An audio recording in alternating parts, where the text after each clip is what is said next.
Hi everyone.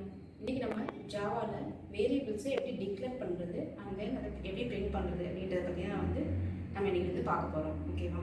நம்ம as usual கிளாஸை declare பண்ணியிருக்கோம். அதுக்கடுத்து மெயின் ஃபங்க்ஷன், அதுக்கப்புறம் நம்ம ஆஸ் யூஷுவல் எல்லா லாங்குவேஜிலும் டிக்ளேர் பண்ணுற மாதிரி டேட்டா டைப், அதுக்கப்புறம் வேரியபிள் நேம் அண்ட் தென் அந்த வேரியபிளோட வேல்யூ நம்ம கொடுப்போம். ஸோ இதுதான் டிக்ளரேஷன் அப்படின்னு சொல்லுவோம். எப்போவுமே டிக்ளேர் பண்ணும்போது ஃபஸ்ட் டேட்டா டைப், அதுக்கப்புறம் வேரியபிளோட நேம், அதுக்கு இந்த வேரியபிளுக்கு ஒரு வேல்யூ அப்படி கொடுத்து தான் நம்ம டிக்ளேர் பண்ணுவோம்.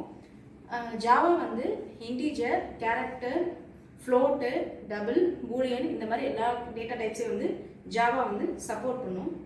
அதுக்கப்புறம் இது டிக்ளரேஷனுக்கு அப்புறம் நம்ம டிக்ளேர் பண்ணதை கால் பண்ணோம் இல்லையா? ஸோ எப்படி பிரிண்ட் பண்ணுறது அப்படின்னா system.out.println அந்த வேரியபிளுக்கு என்ன நேம் கொடுத்துருக்கோமோ ஸோ அந்த நேமை தான் இங்கே நம்ம கால் பண்ண போகிறோம். Declaration plus printing, that's all. நம்ம நெக்ஸ்ட் வீடியோவில் ஜாவாவில் எப்படி ரன் டைம்லேருந்து இன்புட் கெட் பண்ணுறது அப்படின்றத பார்ப்போம். தேங்க்யூ.